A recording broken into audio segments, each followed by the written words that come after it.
This is Optimal Living Daily, episode 2309. Can we be the authors of our lives without suffering from main character syndrome? By Ira Israel of iraisrael.com.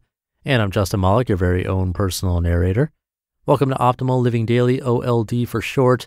This is where I read the best blogs to you with permission from the authors, covering productivity, minimalism, personal development, all that fun stuff. And with that, let's get right to another post and start optimizing your life.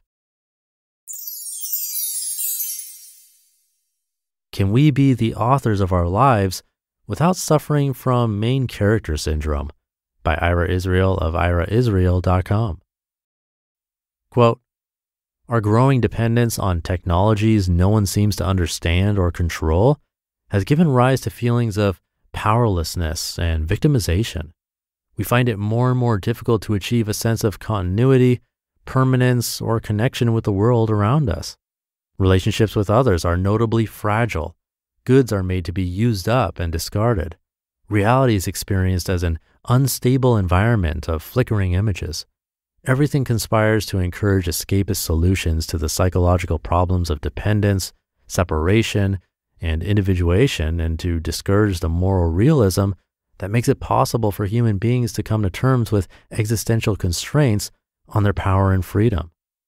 Christopher Lasch from The Culture of Narcissism, American Life in an Age of Diminishing Expectations. It is an old joke that if someone attended Harvard, served in the Marines, or is vegan, you will know it within 1 minute of meeting him. Scott Galloway adds people who do CrossFit to this list of braggarts. How do we determine if someone is a potential friend or foe when we first meet them? Like many other animals, we need to discern if someone is a member of our tribe or not. The concept of tribal needs to be revisited under the ascendancy of late capitalism, social media, and globalization. In a tribe, usually consisting around 140 or 150 related family members, rarely would a member transgress the established laws or mores and risk being ejected into the wild to fend for herself. But since the Industrial Revolution, with many people living in cities away from their families under our system of highly competitive late capitalism coupled with a gig economy of workers continuously seeking their next jobs, many people place a primacy on procuring potential clients or employers rather than establishing secure human connections. Every social situation is viewed as networking. Relationships have become transactional. In Los Angeles, where I reside, I often witness people meet for the first time and do what I refer to as hovering, not dissimilar to dogs when they first meet, to check if the person is friend or foe, and then what potential role that person can play in the mental screenplay entitled, "This is what I think my life should resemble," i.e., playmate, plaything, partner, or next source of income. Since humans are so much more sophisticated than dogs sniffing each other, affinity grouping is how tribalism manifests visually. Two people see that they are wearing the same brand of clothing or shoes, have the same color credit cards, have similar coiffed hair, or similar handbags or cars, and their lizard brains start to let down their guards. After visual cues, we use verbal language to determine commonalities. What's your name? Where are you from? I love your jewelry. Can you believe the Dodgers lost yesterday? Did you see that Bitcoin drop today? What do you do for a living? Etc. All of this verbal ballyhoo is simply to determine if the other person is a trustworthy member of our tribe or if we should beware. Once safety is established, I've seen many people lunge into either a hard sell or a soft sell. I think this is what Christopher Lasch so presciently predicted in The Culture of Narcissism. Much of the technology of the internet that originally intended to bring people together has now been corrupted into exploiting the hedonic treadmill of consumer capitalism. The tools needed to establish authentic rapport have been dulled from overstimulation and having too many choices. Just as an experiment, notice the percentage of emails and messages you received this week that mentions some service or online course or new technology or travel experience or something that is going to end up making your wallet a few ducats lighter. The questions that I always wonder are, where's the authenticity? Can people be authentic when they're selling something? When I lived in Paris in the early 1990s, it was still vulgar to talk about work and money. It wasn't polite conversation.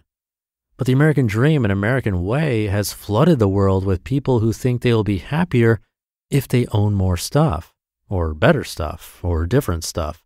More, better, different. But it's still just stuff. And once they own more stuff, then they have to tell more people about the stuff that they own.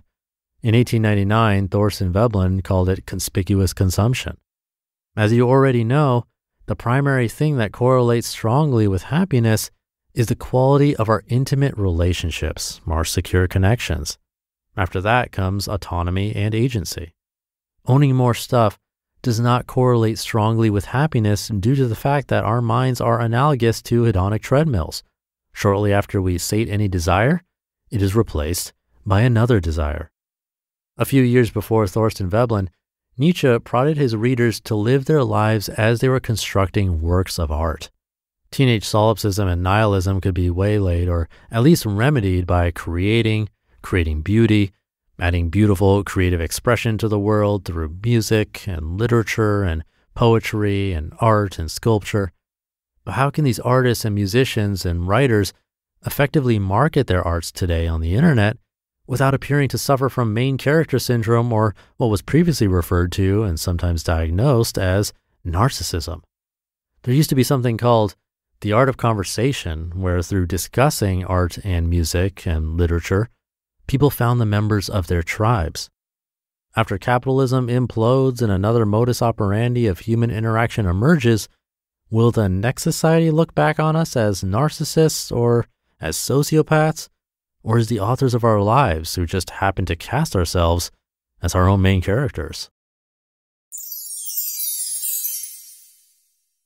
You just listened to the post titled, "Can We Be the Authors of Our Lives Without Suffering from Main Character Syndrome?" by Ira Israel of iraisrael.com. Thank you to Ira. A lot of this is what the minimalist authors I narrate talk about: conspicuous consumption, the hedonic treadmill, that our secure and intimate connections are what truly bring happiness, not things. And we know this, yet it's so difficult to break away from the norm and not buy that shiny new object. And I get it.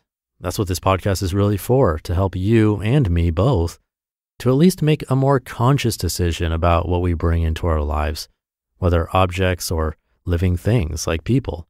Because even just second guessing it can have a huge impact. If we can take away that impulse by being slightly more mindful, we may just lead happier lives. So make that conscious decision today. Hope you're having a great morning, afternoon, or evening whenever you're listening to this. And I'll see you tomorrow, where your optimal life awaits.